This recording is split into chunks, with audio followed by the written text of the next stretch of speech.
In the name of Allah, the most beneficent and the most merciful. First of all, Assalamu alaikum, all of you. The topic which we are going to study in this unit is lesson number 1 of unit 9, which is electric charges and static electricity. And students, before starting our lesson, we will discuss an activity and you will perform this activity in your home. For this activity, you will take an inflated balloon and a woolen sweater or woolen sock, and you will rub inflated balloon against woolen sock or woolen sweater for about 2 to 3 minutes, and then bring this inflated balloon close to the wall. What will you observe? Does it stick to the wall? You will observe that the balloon will stick to the wall. Why this happened? I will tell the reason later in the video. Okay, students? Students, before understanding the reason, we should know the structure of an atom. And now we are going to start the structure of an atom. Student, this is the picture of an atom, and in this picture we will study what are the basic particles which are present in an atom. Students, you all know very well that all the things around us are actually matter.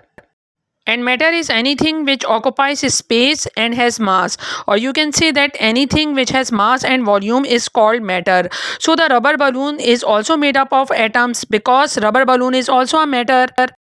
Students, atoms are the building blocks of all the matter in the universe, and atom is so tiny particle which we cannot see with our naked eyes. We can see the atoms with the help of microscope. So students, atom is actually a very tiny particle, and students, the center of the atom is actually made up of nucleus. And in this picture you can see that the central part of an atom is actually nucleus, and nucleus itself is made up of two type of particles, and these two type of particles are protons and neutrons. So nucleus consists of protons and neutrons. Proton is actually positively charged particle and neutron is neutral particle. Neutral means neutron has no charge. And there is also another type of particle which is present inside the atom, which is known as electron. And students, electron is not present inside the nucleus. Electrons revolve around the nucleus in much the same way as planets revolve around the sun. The atoms of different materials are different from each other only because they have different numbers of protons, neutrons, and electrons. So students, everything around us is made up of atoms, and scientists so far know of 118 different kinds of elements.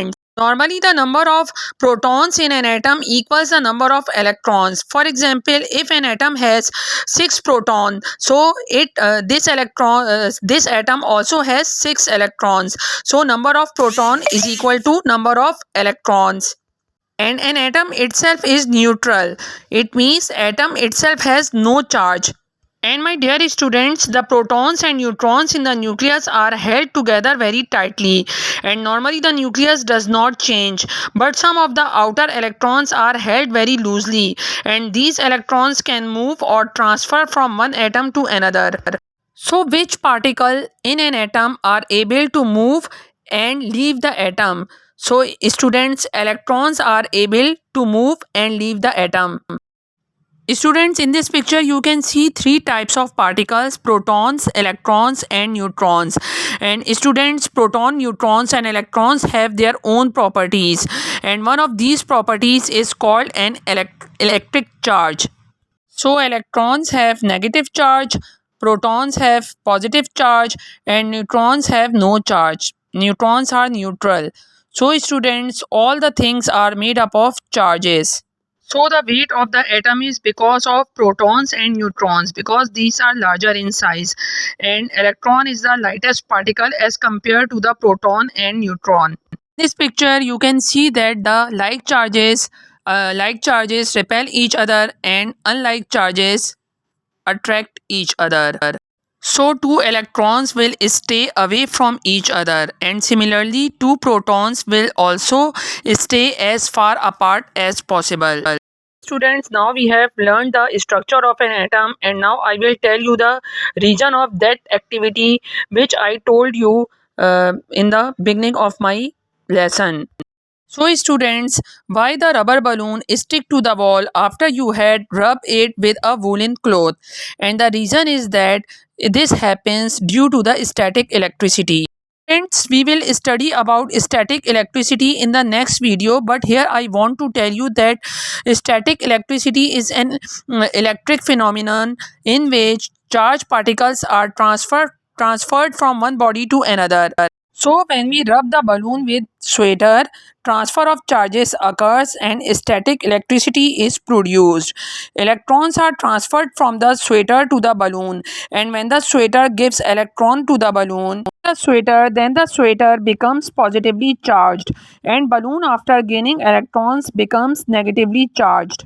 The reason that the balloon will stick to the wall is because the negative charges in the balloon will make the electrons in the wall move to the other side of the atom, and this leaves the surface of the wall positively charged. And I have told you earlier that the opposite charges attract each other. The negatively charged balloon will attract it to the positively charged surface of the wall. Students, here I am going to stop my lecture, and inshallah ta'ala in the next video we will learn more about static electricity. Allah Hafiz students, take care of yourself.